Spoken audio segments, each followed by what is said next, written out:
What's up, Kyle? How's it going, Mike? Yeah, how you doing? How's the arm? Good. I mean, I'm still in the sling right now.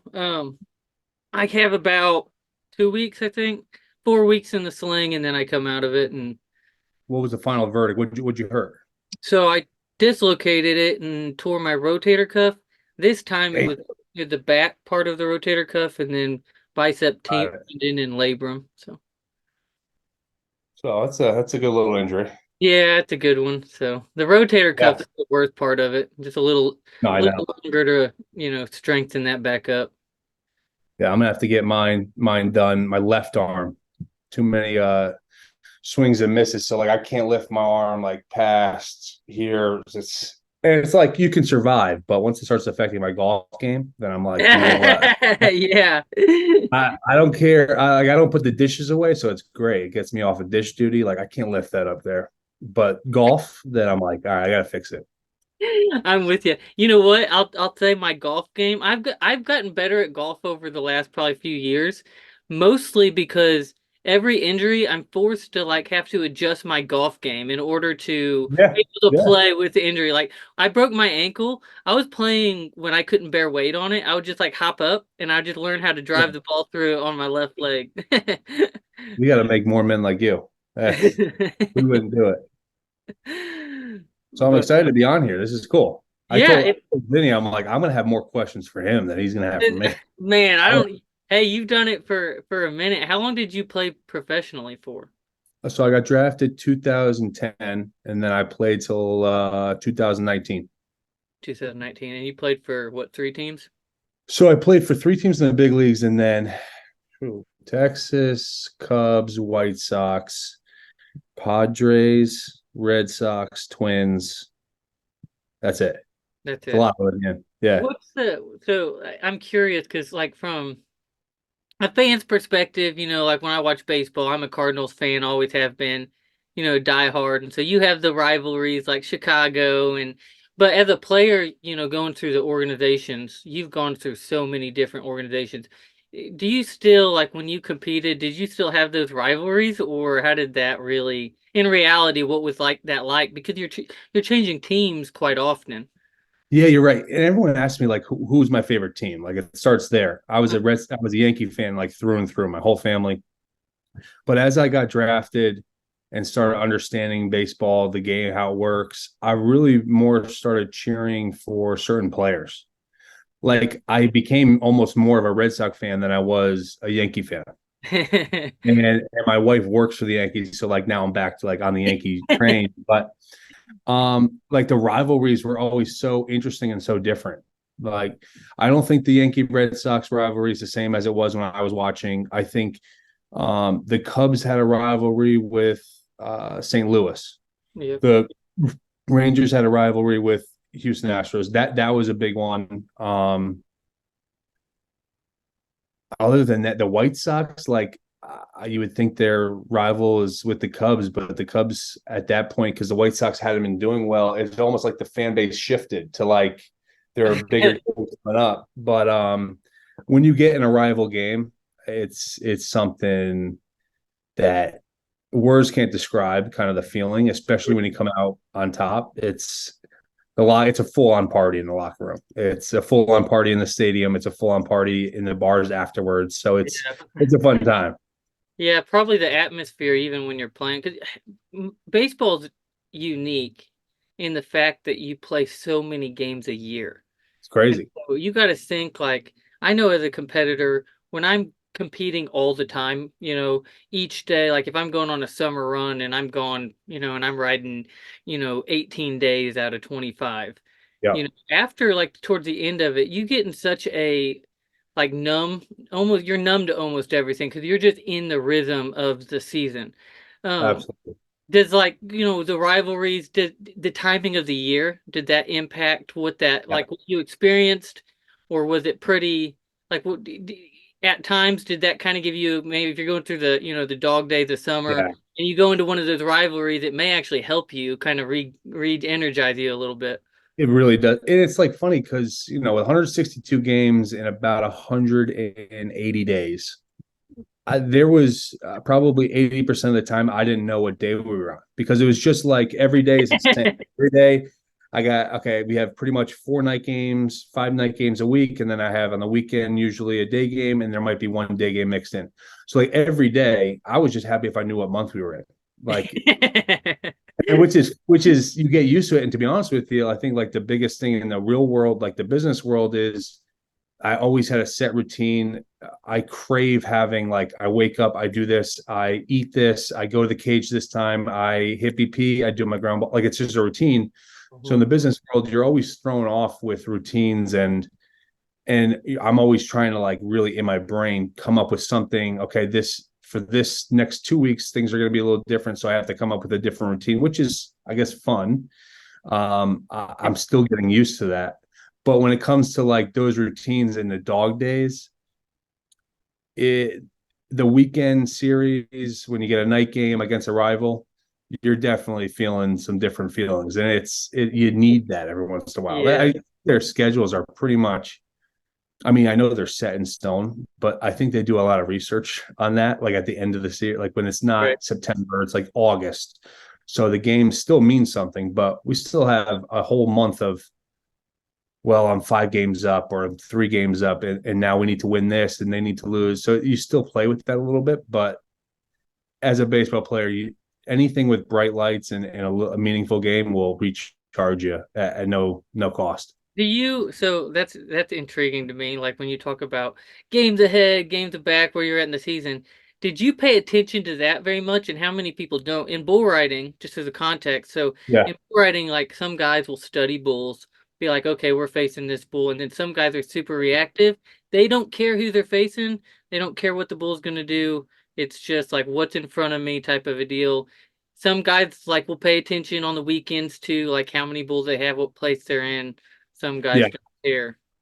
yeah. I mean, listen, on good teams that I've been on, you don't focus on it, right? Your only focus is winning that game, and that comes from the leadership above. Like those guys have been there, done that. Like, but there's stuff all around the stadium. Like everywhere you look, there's standings, like for fans to see. So it's not like we're oblivious to it, but at the same time, I think it's so in like it's so grilled in our brain to understand like we still have 40 games left. We still have so much can happen. We have to stay focused, win this game. So I think depending on team wise, you do a really good job of understanding that. Like I've been on bad teams where it's not fun to look up and you're in last place. And like you're always seeing that. And it's like then July comes around. It's like we're already out of it pretty much. Like we have to win the next 30. Like I've been on those teams and those talk comes a little bit more than when you're on a good team. It's like, hey, even if they're not out of it, they're still focused on we still got to just do business, and that's, but it's hard to do because it's all over the place. The Yeah, media, the social media, the all that stuff. man, I can only imagine what it would be like to be in a position where you've been in, say the league, the MLB for 9 years or however long, and you've kind of cemented yourself into a position where you're on a team you've been with for a long time, and that team's not a winning team, and Mm-hmm. every year you're competing, but you're not really competing for a series because the team's not capable or whatever. Yeah, That year, whatever the reason, whether that's injuries or not. But I can only imagine what that's like for veteran players that have never really gotten to experience that competitive, yeah, it's ness. different. And I spent 2 years in the big leagues and 7 in the minor leagues. The minor leagues is tougher because even if you have a certain amount of games to win, the minor league system's not really based off winning. It's based off developing your players. So it's a Yeah. whole different feel. And then rather the big leagues is the only job is winning. So like in the minor leagues, it's hey, we're right in the pennant race to win the whole league. And we gotta start doing some weird things with guys that are getting ready to go to the big leagues. And next thing you know, it's not about we wouldn't usually use that guy in that spot, but he needs that experience. So we're putting him in there. He didn't handle it. So it's a kind of a mix of whatever. If you're in the big leagues, it's a lot different than the minor That leagues. that's fascinating. The last 2 years I've started really I started paying attention to minor league baseball more the last couple Mm-hmm. of years, and it is intriguing to me. like seeing, especially you see AAA, you see AA. I've seen it where guys in the big leagues are in AA because they don't want to mess up with the development of a specific player in AAA, and they send them to AA, and just different things like that. And then you'll see times where whether it's injuries, like they'll send four guys up, and you're like, huh, I wonder what that's like for the manager of Yeah, AAA, or yeah, the no, coach, that's you're shafted. like It's strictly a business, and like you'll only learn that as you are in it. Like I remember the first year I got drafted. I was in a good spot where, a team invested money in me. They're going to make sure I develop. They're going to give me as many chances that I need. And I started off really slow. And I'm like, man, I'm going to be benched here soon. And they're like, Mike, you're not going to be benched. Like, you're going to play no matter what. And I said, no, that's not how it works. And then you slowly start understanding, like, it really is how it works. When you're struggling, they want you to work through it. There's stuff that you're working on. And so you start to understand what you're there for. Is I'm trying to perfect my game so that when I get to the big leagues, I'm ready to go. But you kind of lose that feeling of winning sometimes. yeah. I remember when I went to the Rangers in 2012. Luckily, I was on good teams with their system. I didn't really have that much of a lapse, but in certain spots when you're like a three-hole hitter in AA, and there's certain situations in baseball where you might have to get them over to, like, give up yourself as an out to get them over to get them in. And I'm not doing that in AA. But when you get to the big leagues, it's like, hey, Mike, you got to run on second base there with no outs, and your job is to get him over. You're not the big dog AA guy anymore. You're part of this team trying to win. So it's retraining your brain to be in that winning atmosphere again. So it's just different feels, different levels. Yeah, yeah, and I imagine you have to be so focused in on some of that too, because like you're also like if you're switching organizations, you know, like you have to understand maybe the values there. Like for instance, I think of it like military terms. Like so the military, when you get these guys that get in there, they invest so much money in these players. So you think like players, military, they train them to survive, then they train them to kill. And I forget how much, but like the SEAL teams, like those guys, I think they invest like 6 million plus per individual between gear and skill Wow. development and uh I say skill development, yeah, but I mean it is, they're training for war. So they're investing now that's a high end, that's a top tier, military servicemen that the military is investing tons of money into. These guys Yep. are, so you got to think like it's probably similar when you get to the high end of anything else where it's like once you've spent so much money, you've already said this guy for whatever reason, whether it's potential, you know, Yep. like he's worth that much. So you got to think like the understanding your own worth as a baseball player probably helps a lot in the transitioning because some of those trades that happen like you may be part of a trade but you're not the main piece of that trade. Right. Do you have But they to see something. Yep. yeah, like so Correct. because if you get traded and you're in a good spot and you like the position you're in but you get traded and you're part of a trade, like that could probably hurt a guy's confidence as well, getting traded as much as it could help somebody. How does the player manage that? It happened to me. It happened to me like the first, honestly, for 2 years, right? So Texas was in the playoffs. They really needed a couple more pieces that they felt that would help them succeed in the playoffs. So I was on the trade block for 2 years straight. And like every day it was a new trade purpose. Mike's going here. We need to get so like you start saying like, well, I mean, do the Rangers not even see a need for me like in the future? That's the first thought. But like at the second thought is that also means that 29 teams they're seeing a future for you. They have a plan for you. So like until you get to that concept in your brain, it's a little awkward. Like I was 21 years old and I don't know how this baseball world works. Like, why do the Rangers not want me? I'm doing really well. It's not that they didn't want me. It's they wanted a piece that was ready for a playoff atmosphere that at that time, and it was going to take some of the good, really good, talented players that they had to trade for it. So when I actually did get traded, I didn't have that feeling. I Yeah. was more excited. Like the Cubs want me. We went 4 guys went to the Cubs and 1 guy went to the Rangers. So they already had a plan, and they made sure that we knew that right away. Like they had a meeting with us right away. Here's what we're thinking. Here's what we're building. Our goal is to get to the playoffs in 2 years and win it, not just get there. And that's what they did.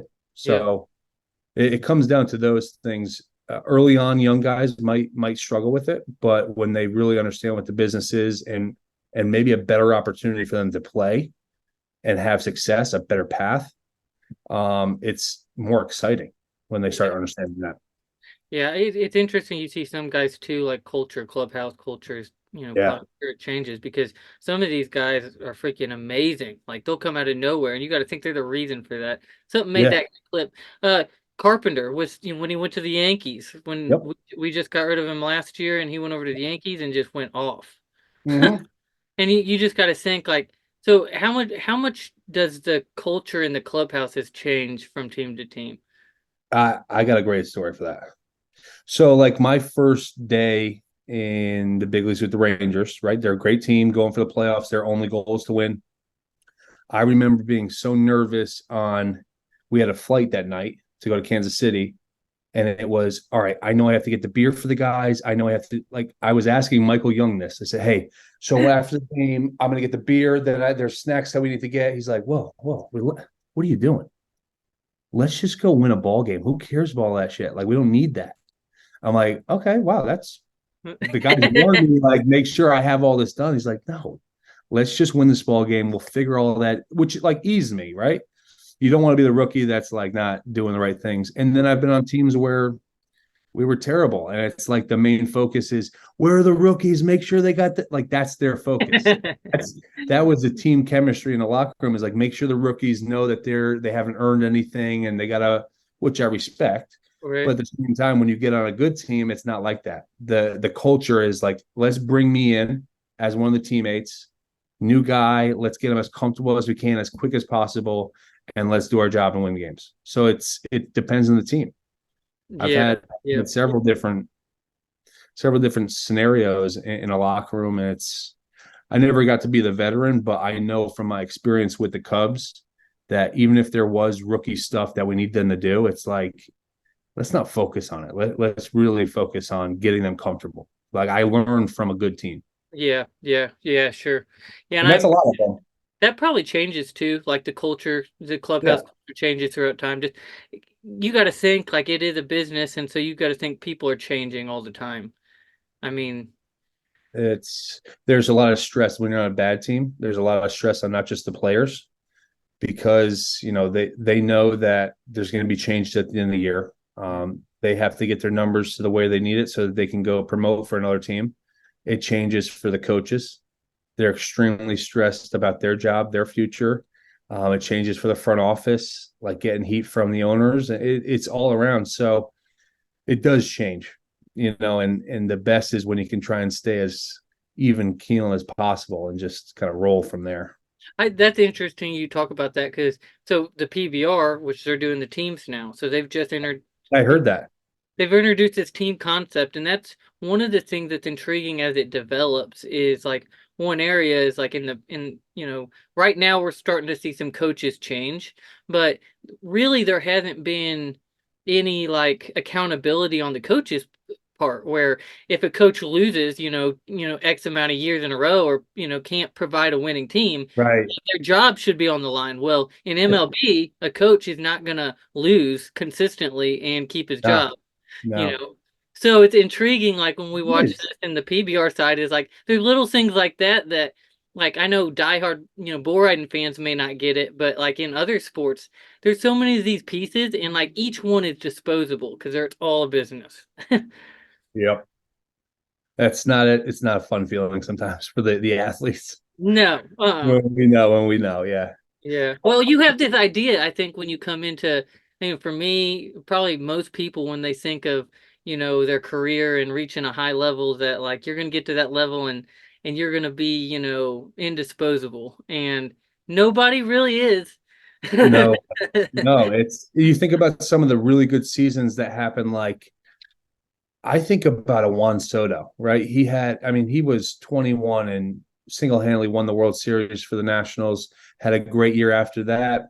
Then he was on a bad team. Had an okay year, right? And he's still only 22, right? So it's like still Yeah. a phenomenal year.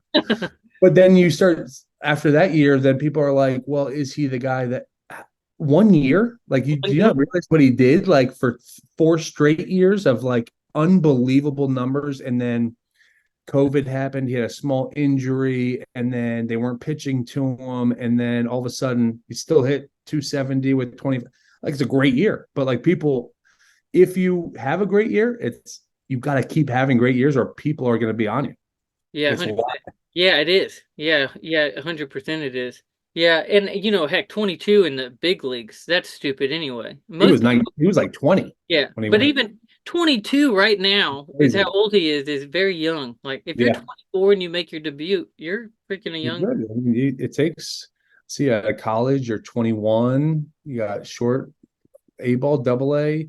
On a 3 year, 3 years is really quick, Yeah, and you're yeah, 24. 24. Yeah, that's nuts, isn't it?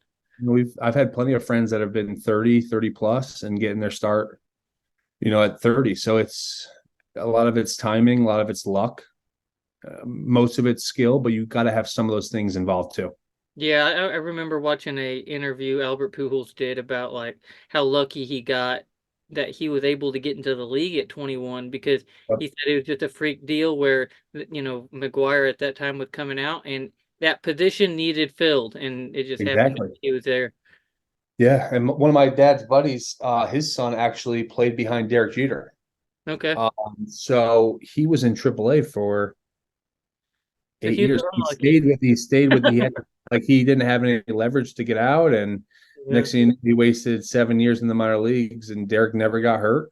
Okay. Derek was so it's one of those things. Could he have played for 20 other teams? Probably. I don't know. I never saw him play, but I would Yeah. think there's got to be one other team. If he's in AAA for that long, he's got to have talent. He's staying in the same team. He's got to be good. But the Yankees don't want to get rid of him because if he is good and Derek does go down, they got to have somebody that's ready to go. So Yeah. it's not about the kid anymore. It's about like the team saying we need The him. the job of these managers and coaches to be able to build depths and make decisions like because there's you got to think they got to look at all of these pieces and they got to connect everything in a way that's going to be Yeah, for the betterment of the team, not for individuals. yeah, yeah. It's And they not even they for have fans. everything.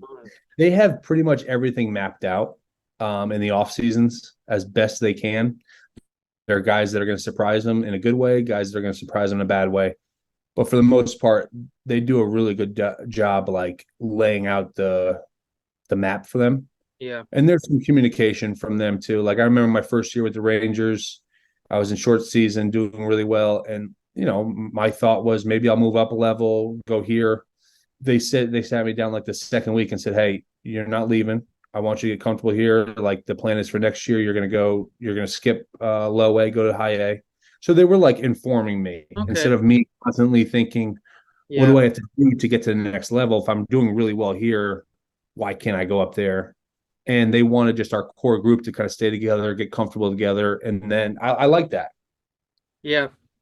Yeah, I think communication is so important It is. for the athletes. Athletes, if you want, and for an organization, if you want athletes to compete at a very high level, you really should want them to be less distracted. And Yeah.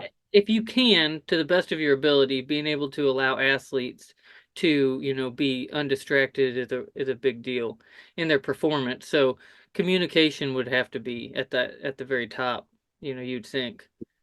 I it's tough to sleep some nights anyway Yeah. with how you're playing. So if you add how you're playing and my job, this is now my job. Yeah.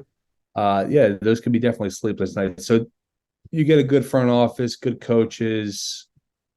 Like I had one time in double A where I didn't know this. It wasn't public knowledge, but we were trying to trade a first baseman. Hmm. I'm doing really well, and I sat like 2 or 3 games in a row, which was unnormal. I'm like, did I do something wrong? I didn't even have to say that. He already felt maybe that I was like kind of confused, not mad. Like I was like, okay, well, maybe I don't know what's going on. I'm a little bit older, so maybe they're trying to get the young guy a little bit more experience. And he said, hey, before I don't want you to overthink this. Like, we're trying to trade him. This stays between us. Like, something's already in the works right now. I just want to keep you upfront, honest about it. Like, I've enjoyed the game. I watched it and like had fun. I was like, okay, there's nothing I have to worry about. That's a huge. Yeah. When you let the kids stay and like, I don't know why I'm not playing. Did I do something wrong? Base running that like, you start over analyzing anything.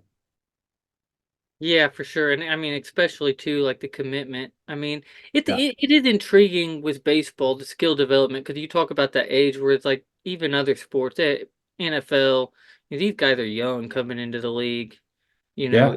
NBA, some of these guys are Hey, way we got college right into older. the starting lineup. Yeah, it's Yeah. weird.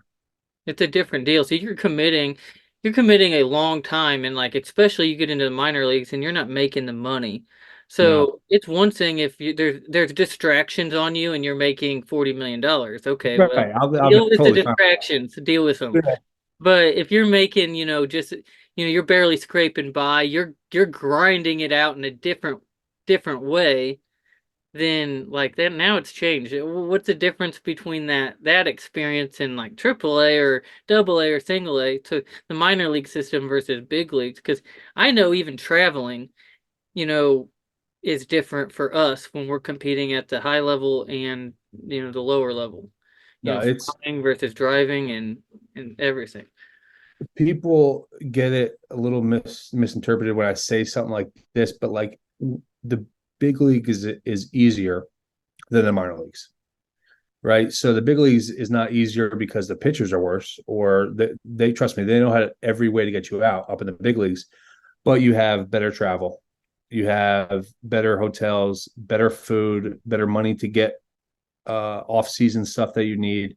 In the minor leagues, they play 145 games in 155 days, right? So now they're only like 6 to 8 days off a season.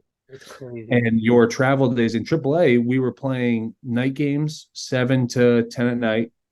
Sometimes it can go to 11. Then we're getting on a 4 o'clock bus to get to the airport for a 6 a.m. flight and playing the same day. Yeah, yeah.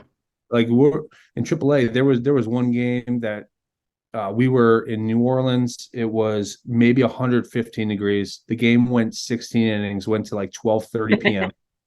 We left at 4. We missed our flight. Then we ended up having to get another flight somewhere else, then to Omaha. We got to Omaha at 6:15, games at 7. So no one slept. And everyone's like dying from the Orleans trip. It was so hot. I remember being like the 7th inning. I looked at Chris Bryant. He was wearing one molded cleat and one metal cleat, just completely the wrong shoes. And he didn't even notice. I had to tell him. I was like, I think you're wearing the wrong. Like, we were so delusional Yeah. playing. Uh-huh. I think we lost. We probably lost. It was closer than I thought, like 12-1. But like, there's like, well, can they like push the game back? They're like, no, that everyone's in their seats. We got ready for the game at like 6:50, Yep. and we got there and just played. I was like, wow, this is. And you're a step below the big leagues. Like, you Right. would a step below the big leagues. Like, it might be a little bit better, but it's almost harder.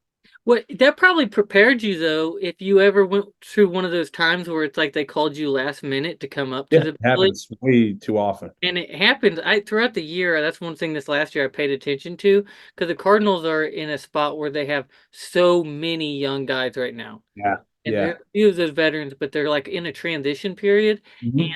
they're you have all this young crop coming up. So you have these guys that are freaking getting called up last minute, and you got to think that that's I know for me like I one of the worst things is like this past year I was gonna be going to a what would be considered like a AAA event, a velocity event, and it was in South Carolina, Charleston, South Carolina, and it was on Thursday, and I get the call to go to Sacramento, California the next day instead of going to South Carolina. So you got to think Yeah. that jacks up with everything. You got all these plans, and then you got to. But I imagine if it's happening on the team setting, you're kind of in a schedule, and you're probably preparing for that anyway. Yeah, it ends up being the same, but it's the travel of, a lot of guys have families. And a lot of times they'll say, for pitchers, right? St. Louis probably had a lot of pitchers that went up and down. Yeah, But correct. they'll be like, hey, you might be going up for just 3 days, but it could be like a month. they can't give you a definite answer. So for Exactly. your family who has two kids, packing up an apartment, do I pack up the full apartment? Do I not? And then if you don't pack up the full apartment, you know you're going to be there for a month, 2 months. It's like that's where it gets to be the travel.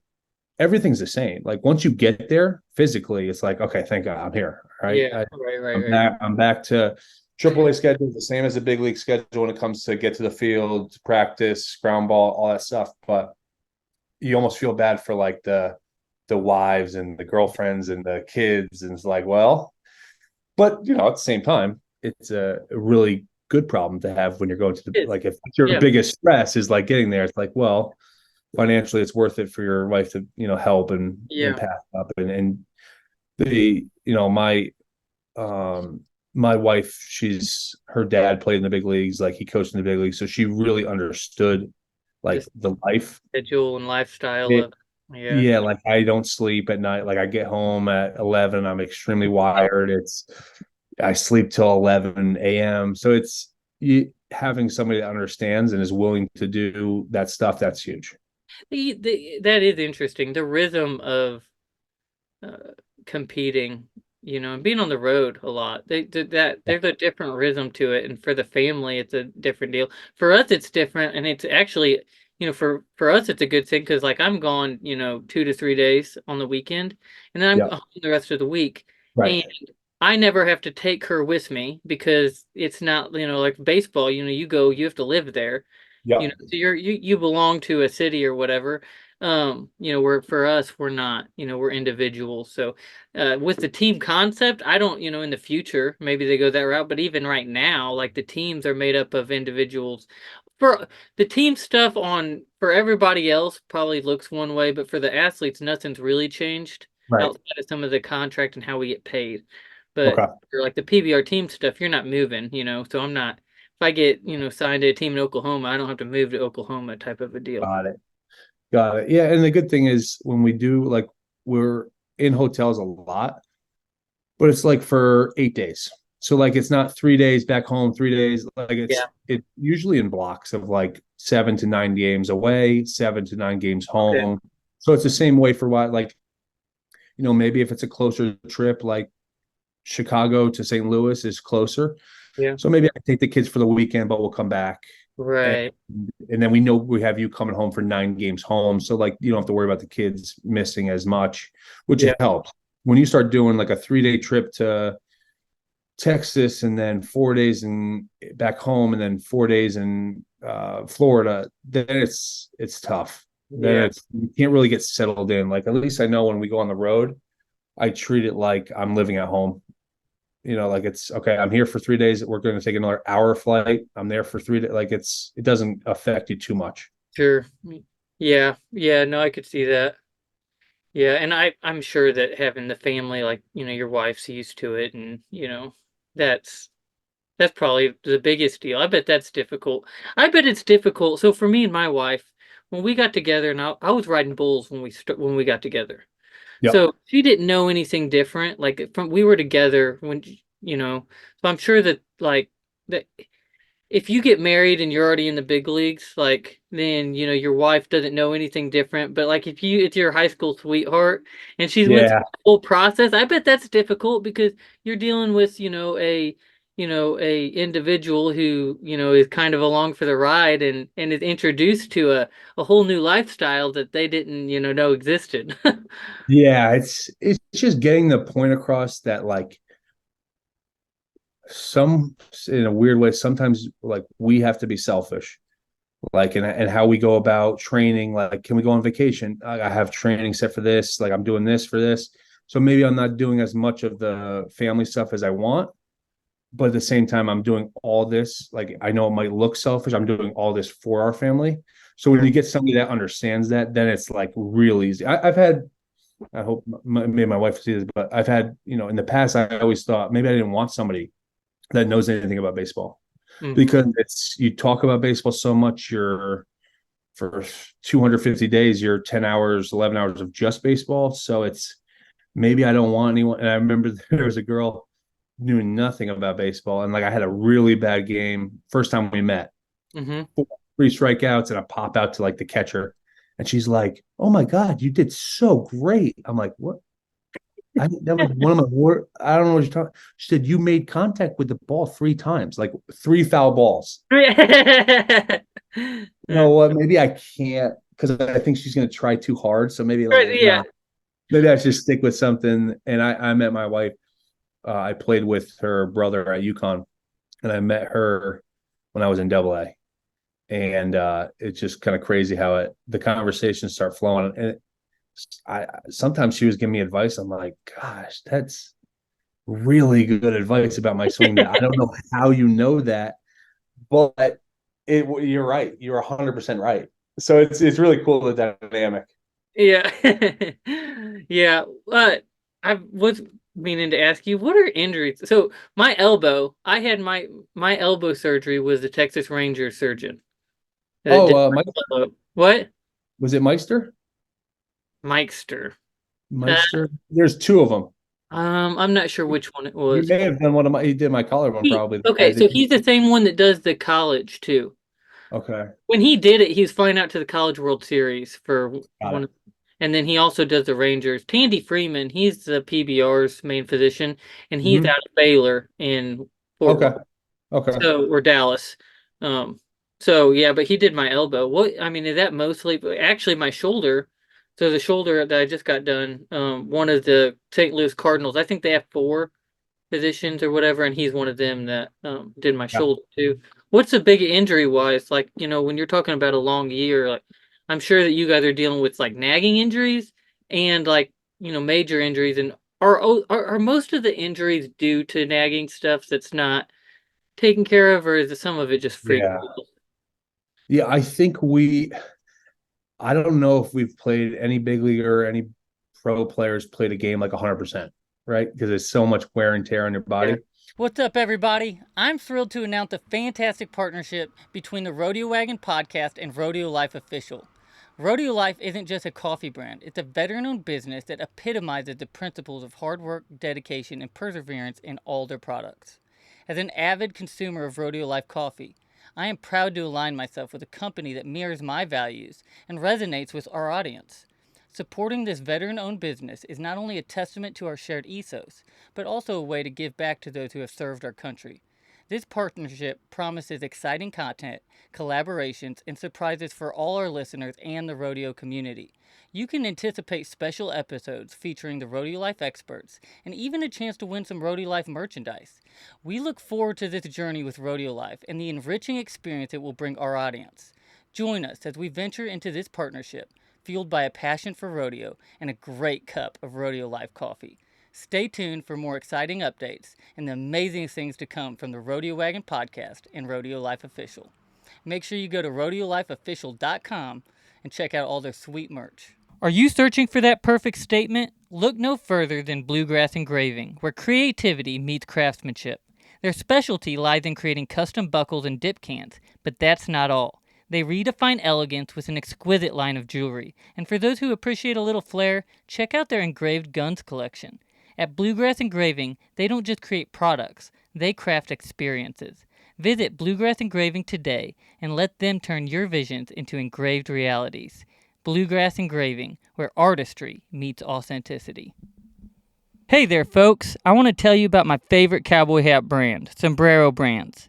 As a professional bull rider, I know how important it is to have a hat that not only looks good, but can withstand the toughest rides out there. And that's exactly what Sombrero Brands delivers. Their hats are custom fitted and shaped to perfection, with a level of attention to detail that's hard to find these days. But what really sets Sombrero Brands apart is the fact that they're a family-owned and operated business. Mark and Kendall Holler, the owners, and their daughter Sarah, who's only 13 but already a hat-making prodigy, are all passionate about their craft. They know what it takes to make a cowboy hat that can stand up to anything the rodeo circuit can throw at it. And get this, the founder's grandfather, Polly Holler, was born and raised at South Camp on the 4-6's ranch. These folks have got cowboy blood running through their veins, and it shows in every hat they make. That's why I'm proud to have Sombrero Brands as a major sponsor for my podcast, the Rodeo Wagon Podcast. So if you're in the market for a hat that's tough enough to handle anything the rodeo throws at it, give Sombrero Brands a try. Trust me, you won't be disappointed. I think a lot of the injuries happen. So I played one healthy season out of those 9 years. I think injuries is actually what made me like leave baseball. I started off, I broke my collarbone. I ran over the catcher. I had a compound fracture in my collarbone, Uh-huh. which was fun. That was a fun flight to Texas. I had blood coming down. I'm like, wow, this is crazy. Then I got hit by a pitch, broke my wrist. I was out for 4 months there. I had plantar fasciitis on both my feet. I was out for 3 months and then 3 months. That And sucks. then I broke my wrist again by hit by pitch. And then I had a concussion. I got hit by a pitch with in the Dominican. That was the career like derailing injury. So the other injuries like you can come back from. I Right. I had a concussion before concussions were like a thing. I couldn't even play catch. So Really? the ball was my eyes would be moving, the ball would be I had no depth perception. And we just always thought it was my eyes. So Uh-huh. I saw every eye specialist like in the United States. They did really good getting me anyone I could like imagine. And they're like his eyes are completely fine. So like it hit me in a spot in the back of the head where it just affected. I don't really know what it affected, but I was never the same player after that. Sure. I got better. I got more comfortable and I think things started to come around like a couple years later, Yeah. but it wasn't the same player. Still wasn't pulling the trigger on normal pitches I pull the trigger on. And so that might be like the most frustrating one. But then you have like your hammy injuries where it's, you know, Yeah. Yeah. played 22 games straight. It's a hot day. Maybe you didn't drink enough water and it Hydration gets is probably difficult. Yep, and like if fourth inning, your hammy's tight, you feel it, but it's normal. Like we play. I almost enjoy playing hurt more than it was like when I feel really good because then I'm like really just focused on just playing, getting through the Sure. game. But the hammies will go, the quads will go. Um, those are like the main, and then pitchers have all the stuff with the shoulders and stuff like that. But like position player wise, some of the injuries definitely happen from just repetition over and over. Your body's just breaking down, tired, and then it takes one move, and then Yeah. boom. Yeah, that's probably the biggest detriment to the sport of bull riding is it's a collision sport, so your body's Yeah, taking so much impact. But then overuse, where a lot of, there's not like a true, unless you're part of it like a league or whatever. And right now with everything that's happening, there's not like a true off season. So guys right. not taking any breaks ever, and then just overuse, just going all the time. A lot of injuries are just strictly because of that. And I being can on the imagine. road. Heck, it's hard. I'm sure in the big leagues it's maybe a little bit easier to maintain that, but if you don't have the finances and stuff to be able to get proper nutrition to make sure that your body's, well hydrated and ready to Yeah, go through that. I think it's better now for them in the minor leagues because I believe the teams are paying for food, like catering food to come in. Because Yeah. there's times in the minor leagues you're guys are having like a peanut butter sandwich like 4 times a day, and that's kind of all they're at because they're getting paid like $400 every 2 weeks. Yeah, no joke. No, and no chance to make a side hustle in baseball. You're at the field. It says you play a 3 hour game. You're probably there on average 10 hours a day, Just basically. work and everything. So it's the nutrition wise is massive. It's that started becoming a big thing like in 2017. Like Okay. changing chefs and making sure that there's certain things that all the research that's out on what can help prevent injuries Yeah. is now becoming a thing. So there's more access to that now. Now it's just like it's your body's still going to break down. Like Yeah, it's right. just, especially as you get older. Well, and you talk about the levels too. I mean, I always say, and if I don't believe that I can maintain my body physically is able to and mentally and be able to recover when I am hurt the right way to compete Yeah. at the highest level, I'll be done. So like there's guys where you get to where your body like you can still compete at amateur deals, or if you're a Yeah. guy maybe you've played in the big leagues, but you're finally to the point where you're a good AAA or you're good AA, you're a good minor league ball player, but you don't quite have that crisp, that Yep. it needs to be at that high level. I But then there's a lot of guys that, are journeymen and they'll freaking, they'll do it forever. They'll put their body through anything. Yeah, I've seen plenty. There's a guy that's 49 that's riding bulls, and still gets to Crazy. the highest level and just back and forth. And, it's crazy. You have different people, and probably some of that or a lot of it has to do with how you took care of your body maybe when you were younger. Yeah. Yeah, you can't the fun nights out now are more like let's get dinner and maybe a wine, Yeah, yeah. I don't know if I could have more than like 3 drinks, but like when you're younger, you don't think about that at all. You're Yeah. just going out for the fun of it. I remember when I was young, 22, and after the event, like you were looking to do something, you wanted to hang out. You weren't asleep, you're full of adrenaline. And Oh yeah. nowadays after the event, it's like, how can I get back to my hotel room the Yes. and How do I avoid anyone that wants to do something and just go to my room and be happy? Yeah. Like during the day, get around, maybe go play some mini putt or something, Yeah. but like Yeah, I envy those guys now, the young bucks. You always miss those days. Yeah, it's interesting. I'm even now, like my training and everything just changed so much. I don't it happens so slowly you don't realize it, but you make those adjustments. As you Oh get yeah, when you're younger, you're putting as much weight on the bar as you can. When you're older, yeah, the only focus is how do I make sure my body just doesn't break down? Like that's how do I stretch and how do I do this? Next thing you know, I'm doing yoga. I'm like, what is Yeah, going no, on? too. Like when did like my sole purpose when I was really when I was younger was getting stronger, and my sole Mhm. purpose now is movement. And it's Yeah, of like, course. I didn't care about movement then, other than I was gonna move wherever as fast as I could, and now Hitting I'm like, yeah, getting stretched out and it's well, I guess there's so much more research now that now they're starting to do strength with the movement. Before it was, I mean, when I was coming up, it was just strength. That's correct. it. Yeah, Oh, pliability is big. both. Yeah, and that's I mean, I guess it's just all the guys that they bring into these organizations, they have so much knowledge that you trust it and you start seeing success and seeing guys last longer and stay healthier, and Yeah. it shifts everyone's opinions there. We just now are to this point in bull riding where that's a thing. Like we're not far That's, removed from bull riding where it was like back when like Babe Ruth and them played. yeah. That's a whole different world of a entire sport. Like you look at Babe Ruth, like people want to compare Otani to Babe Ruth. Are you freaking kidding me? You cannot compare the two. And I would not want to see if they ever if you could do it by some magical way, put Otani against Babe Ruth, I would be scared to see, what Yeah. people's responses would be because it's not even you can't compare the two because it would be unfair. Well, people say that like Babe Ruth wasn't facing the competition, he was, but the fact of the matter is Babe Ruth was the best ever play. And if they started throwing harder, guess what? Babe Ruth, being the talented guy, would be like, all right, I'm going Yeah. to make a little adjustment. Boom. I'm the best to ever do this. So It's just guys. you can't compare two separate contexts to the same thing.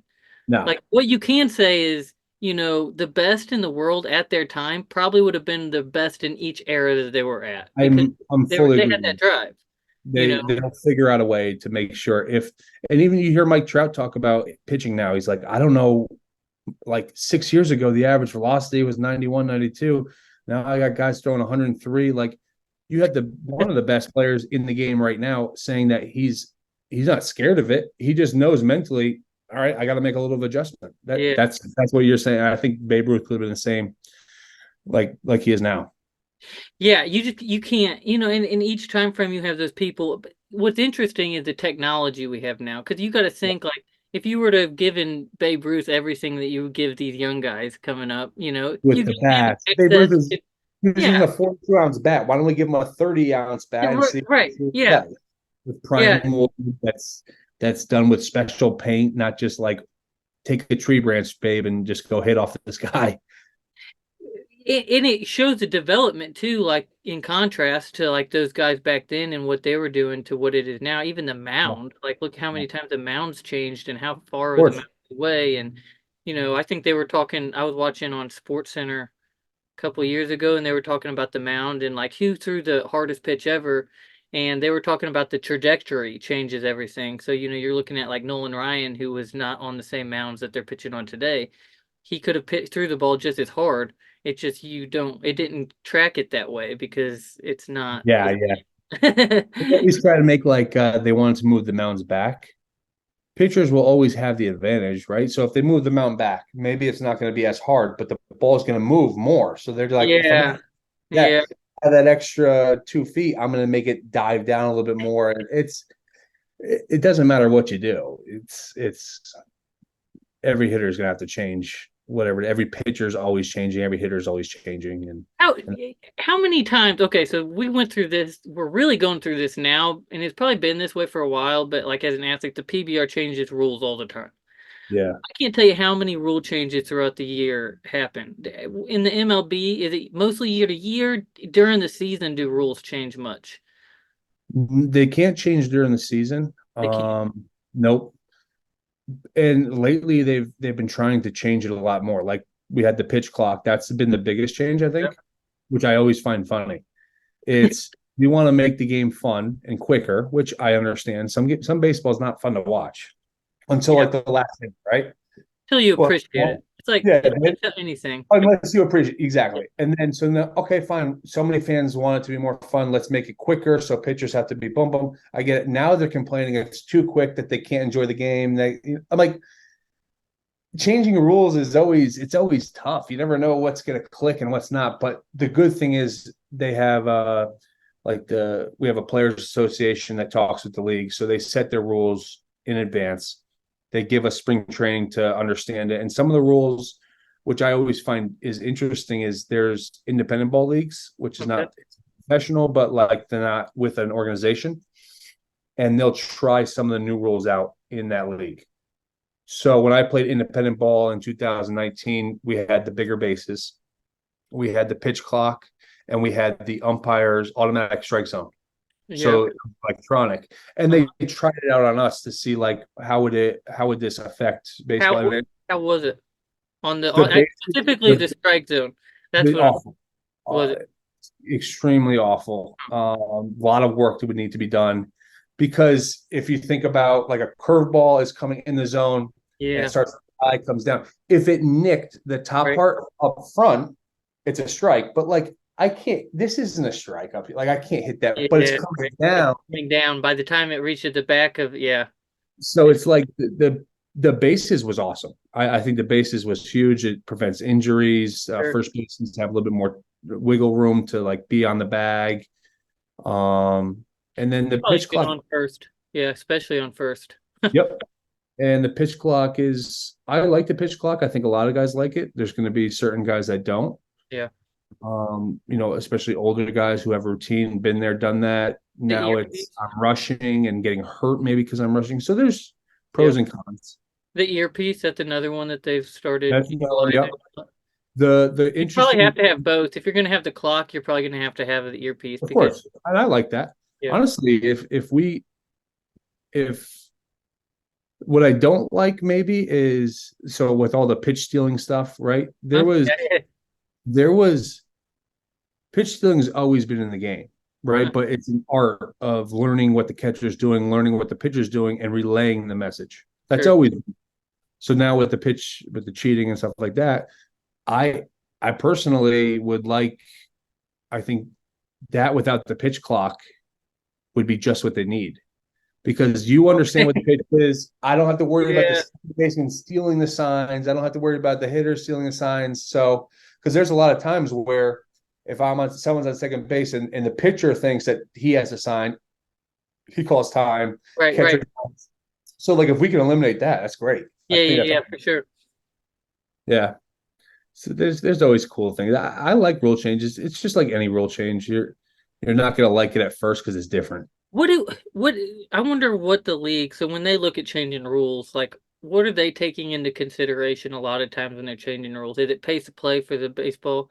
Is it mostly TV contracts and stuff like that they're trying to dial in? I think they do a good job of thinking about the fans. Yeah. But they do a good job conversing with our players alliance to make sure. You have a union, don't you? Yeah, That makes sense. So the PBR does not allow us to have unions as athletes. what So they say goes kind of thing, and yeah, you guys. we're not allowed. Yeah, it's whatever they say goes. Which same, I believe UFC is the same. It has to do with the business type, I believe, of the I PBR. know it took a long time for us to have that, and there had to be a couple strikes and all that. There's been one strike and it didn't get pushed hard enough, and then once that got shut down, there hasn't been another one. But yeah, really that's I mean that's what we kind of deal with is just more of a corporate run, thing. So we don't have a say in any of the rule stuff. So it intrigues me, with what that even looks like within some of these other, Yeah, sports. because it has the union, which is like higher up people who have been in the game, understand what the players need. Plus, each team has their own rep, so they all get together and they all. So now we have actual players that play, Play, plus around it. So like conversing, like, do you think this is a good idea? What effects could happen from this? Like the right? pitch clock. Is injury is going to be too much of an issue? If it's not, we're not going to push it. Yeah, So for us, we get lucky because we kind of don't have to worry about the rules as much.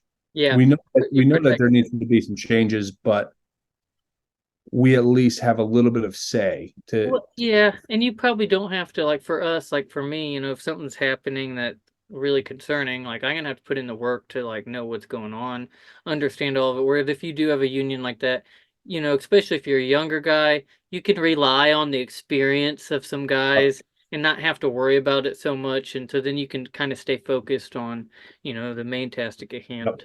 Exactly. Yeah, if you're focusing on all the stuff, new rules, yeah. Yeah, like you're dealing with all that stuff.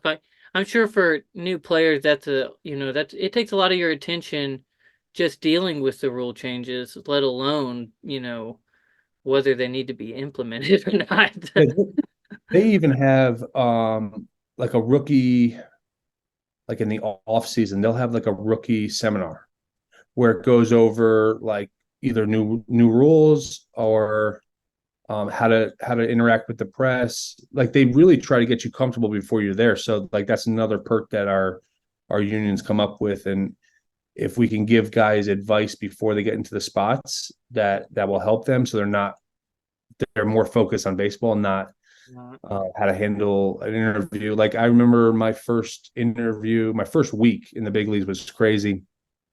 I had my first hit, standing ovation.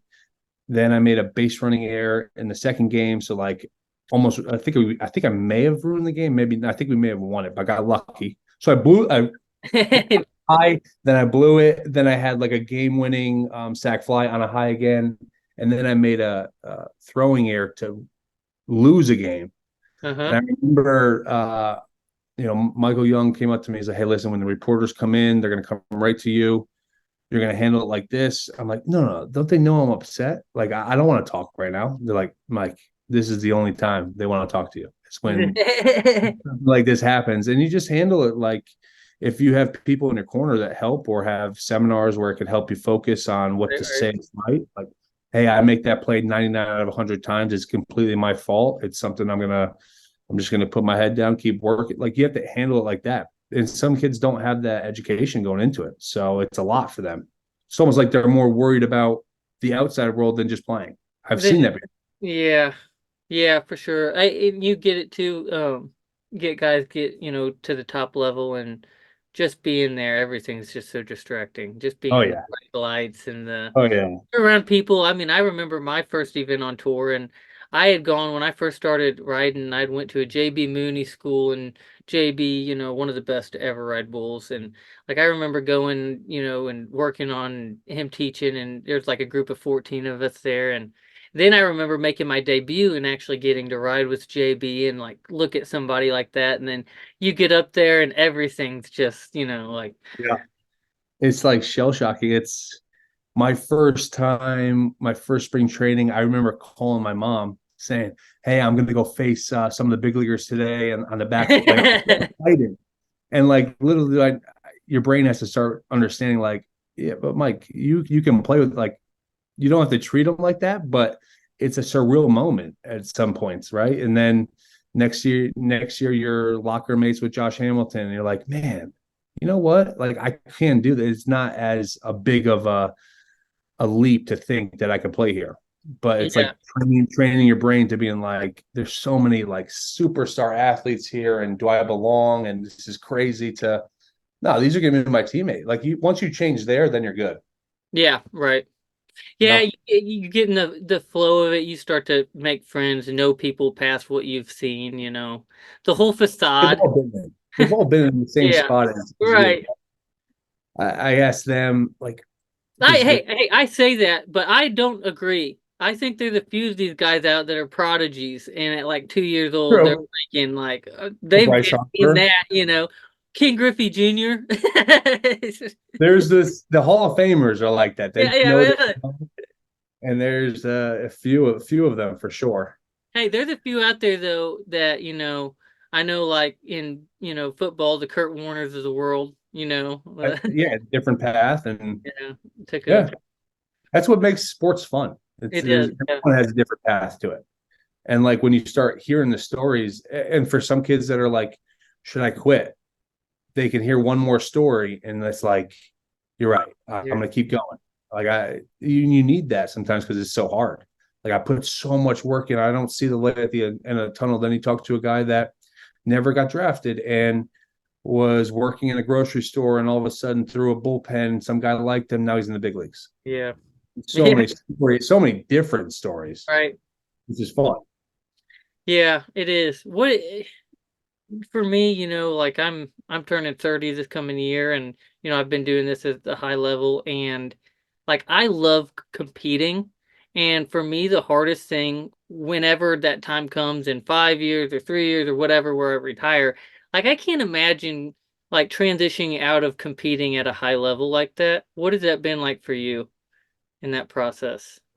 Um, in the My role, wife, okay, as an example, the reason I asked this, hindsight, my wife just knows what it's like when like this will be a year I'll be out of the sport. And so yeah. having a injured husband that's used to competing and very competitive just be at home in a sling, it drives her nuts. So I'm curious what your Oh, take is, I and drove I'm my wife curious what your nuts. wife's take is what I want I to know. drove my wife nuts. Okay. There's no doubt about it. It's scary to be honest with you. Like you start thinking like baseball, rodeo, it's been our lives for since we were 5, 4, 3. And it's the only thing I've worked on for the last 30 years, 30 whatever years it was. So you start thinking I was over analyzing anything. I wanted the perfect job. I wanted to like I'm gonna wait and find that. It's like once my wife was able to get the point across, like just go out and do something, and that's how you'll find your perfect job. It's not gonna just come to you like you want to be a sports agent, go do this for a little bit and see if you like it. Like I was just waiting for the right job to come in. And then I just happened to I didn't want to coach. And then I ended up getting a guy from my hometown randomly was in conversations, and I was just like, yeah, I'd never asked people. Like, I was just like, you know what? I'm gonna start asking people, like, what do you think I should do? Right. And he's like, I have a job opening in wood bats in MLB. I'm like, sign me up. Like, I'll just try it. Like, I didn't think ever I would get into wood bats or working with a company that I used to swim and stuff like that. It just wasn't even in my thought process. So until I opened up my eyes to like just venture off there, I was definitely 2, 3, 4 months in. I'm like, this is getting scary. Well, what am I gonna do? Yeah. I don't have a college degree where I got to go back and do 2 years of college to finish that. Like, do all jobs need to have that? It's if you start connecting with people, especially in your fields, that like they probably understand what you're going through, and they're there to help. They've gone through it. So a lot of people in sports and teams, they're like, I don't want you to go through what I went through. So why don't you start here? Hey, why don't you call this guy? Why don't you talk to this guy? He might connect you. So that once I opened up to that, I felt better. You Yeah. know, but early the first like 4 months, I was sitting down playing video games. I'm like, I mean, I'm 30. I can't be playing video games at 31 years old. Like, what am I doing? It's 12 o'clock in the afternoon, and I'm just losing my mind because again, I'm just like you. We all have routines. And like when I say I wake up, I'll eat breakfast on this time. I'll do like I lost that completely. It's wild. It's a I wild experience to just be. one day it's over. It blows my mind when I watch athletes, especially athletes at a high level, that live their lives without a routine. Yeah, That's I that's, know. that's what blows my mind. And I know in my sport there's a lot of guys that live their life without a routine. I don't know how they do it. And if they got a routine, they wouldn't do well. No, they wouldn't. They probably They would. They wouldn't. absolutely not. No. You're So it's absolutely right. that I know plenty of those guys. I don't know if I'd be jealous of them, but I'm against superstition too, by the way. Anybody that's listening to this podcast, I'm not talking about superstition. Routine and superstition, two no, different. of course, Yeah. yeah, of course. I that's a I'm jealous of guys that they could wake up and be like, yeah, I'm gonna go hit a little bit today. I might go throw, I might Yeah. not. There's guys out there that can do it. They're naturally gifted. And I was always I have to get this many ground balls in. It wasn't like wear my same socks or eat the same meal. It's like I like to eat at a certain time, which is fine. I like to take a certain amount of ground balls so my brain is understanding of what to do in certain spots. But it's they're gonna have an easier time when they're done with no routine. It's like, Yeah. Yeah. hey, No joke. whatever. Yeah. Maybe But outside of bull riding, there's not quite the money in it like baseball. So some of these guys live without a routine. They did it and at a high level, and now they're retired and they don't have a job. So now what do you do? yeah, you gotta act quick. Yeah, act quick. Yeah. And then you put more pressure on yourself. Yeah, no, It's a little different though, because a lot of guys in the rodeo world, you got to think they come from a, lifestyle or a generation that's got, it maybe second, third generation rancher, or yeah. they're kind of attached to these, blue collar working jobs that, it's not really a huge concern. Like I was gonna, be a construction worker regardless of whether I rode bulls. So, like, you know what I mean? A lot of that. Of course, of course, And that makes some of them sense. are lucky enough to go out there and it worked out and they made millions of dollars doing it. But Yeah, and it's I think about a lot of my buddies. Maybe they didn't make it to the big leagues. They tried for 6 years. So when they're entering the real world, their biggest fear was I lost 6 years of experience in a job that would get me. So like a person my age is now working up to a partner or working up to wherever it's going to be. They've already gone through the headaches of finding a good fit for them. So their big problem was just putting too much pressure on themselves. Like I said, just finding the right job and yeah, instead of just exploring.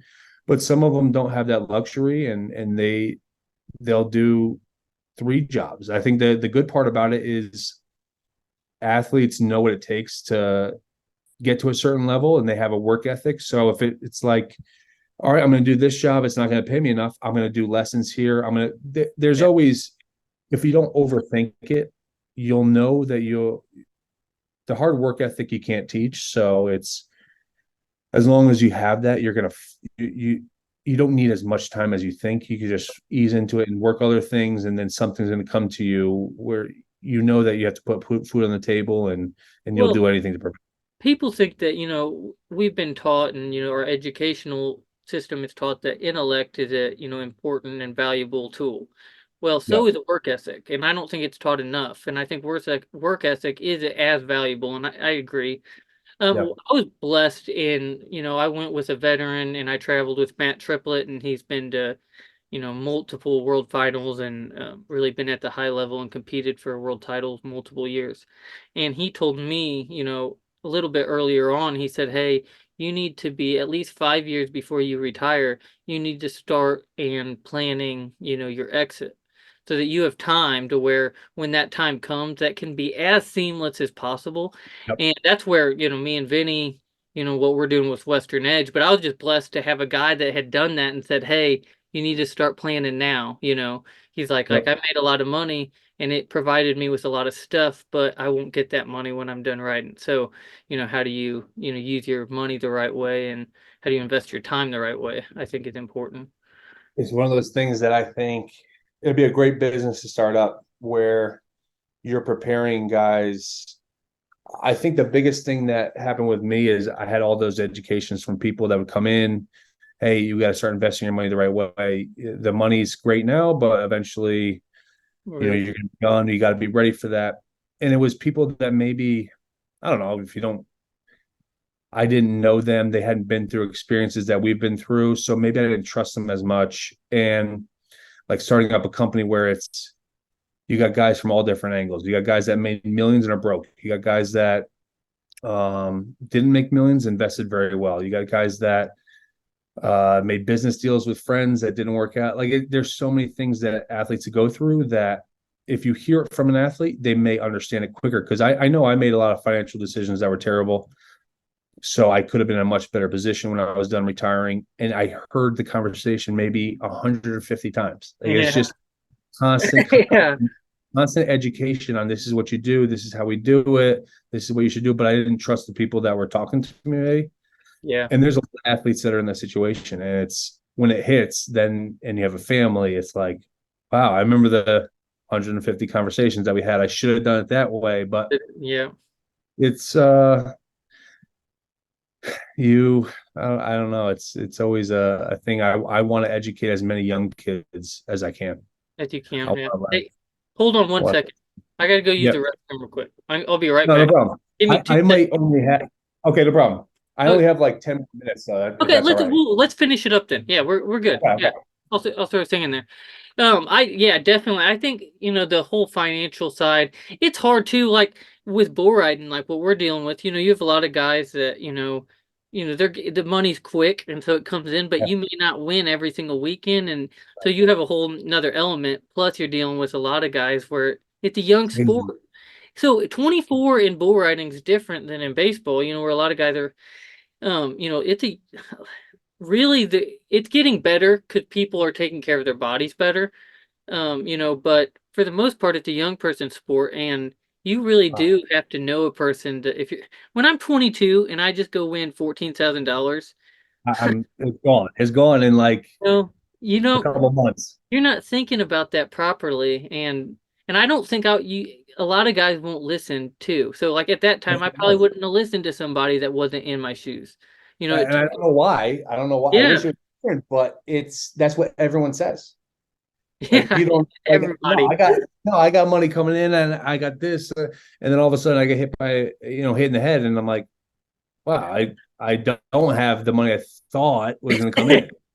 Well, You know, when you're 22, you're thinking, the phrase, the more you spend, the more you win. That's what you're thinking. very fair. It doesn't generally turn out, and you tend to rely on the times when it does turn out the right way, and you're like, yeah, remember that one time? Exactly. So true. So true. It's like the same.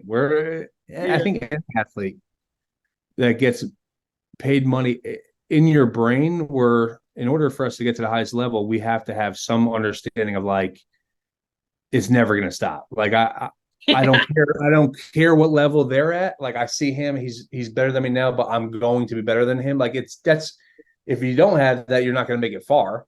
Right. So when it comes to money, it's like, well, you got to somehow turn that off a little bit and be responsible. It's crazy.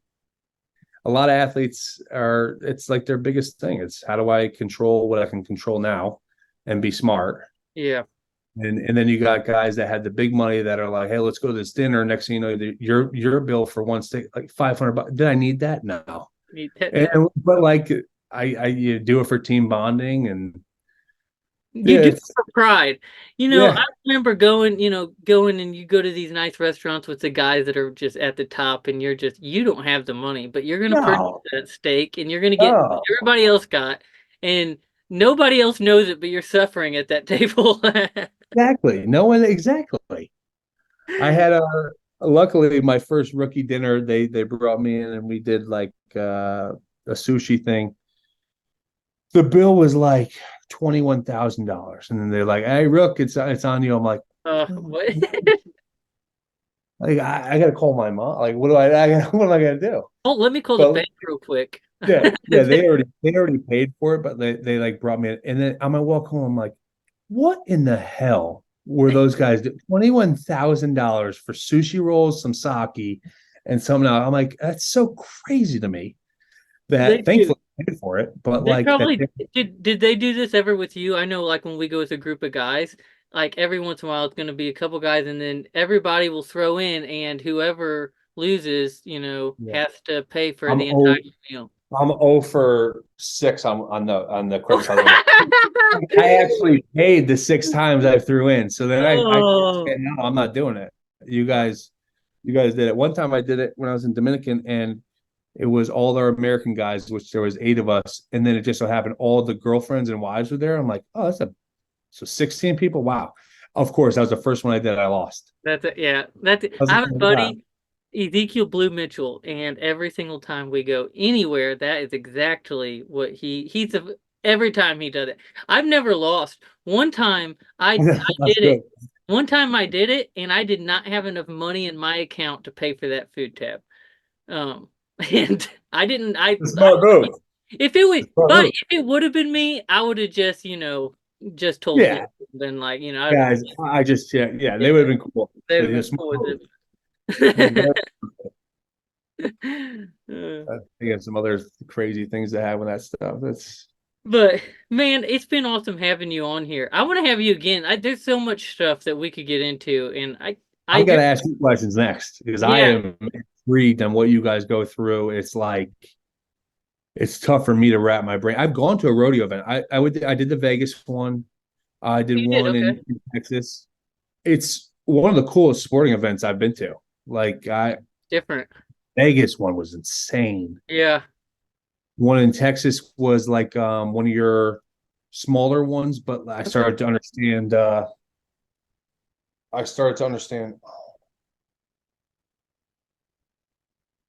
I started to understand a little bit more like the riders drive out there. They're not guaranteed money. They're doing it all on their own. Like that for me was wild to think about. yeah. It's completely, yeah, Yeah. 100%. Well, and going back to the finances stuff, like that's where it becomes more important. Like Yeah. it's all you have to manage your money so much more when you don't know whether you're going to be getting a check next week. Yeah, I know. And you have to worry about the travel to get out there. I'm sure that's not cheap. So, you're spending, if you're flying, you're spending $1,000 a weekend, at Right. bare minimum, and that's traveling very cheap. Right. That's dirt cheap travel. So, but we generally get a bunch of guys. Like this is a van, and I travel out of it, and we'll get 8 That's guys what sometimes to jump in it, and it's pretty affordable. Especially yeah. you're going with guys that win. I try not to Yeah. go with guys that lose because then I start losing. Yeah. That's smart. You go with guys that win, you start winning. Yeah. The now I'm gonna ask the questions the next time because I Yeah. want to get to We'll, know a little we'll bit more. do we'll do like a 2-part series on this. I We'll like it. flood another one because there is a lot, and you're the first guy that's been outside of rodeo and stuff. And I grew up watching baseball and all of that, and playing baseball, and that's actually what I wanted to do for the longest time. And then I picked up bull riding by chance and ended up going that direction. So Yeah, I mean, I rode a sheep at a rodeo once, and that I knew I couldn't be a rodeo guy, so I learned early. I was like 5. 5, They yeah, had that's funny. yeah, and they had the kids out there, and I think it was a sheep. Mhm. But yeah, I'm excited. That'd be great. Yeah, heck yeah. All right, well, we'll have you again on sometime. Thanks everybody for tuning into the podcast. Make sure you stay tuned. We'll do this one again. Awesome. Take care, man. All right. Nice seeing you.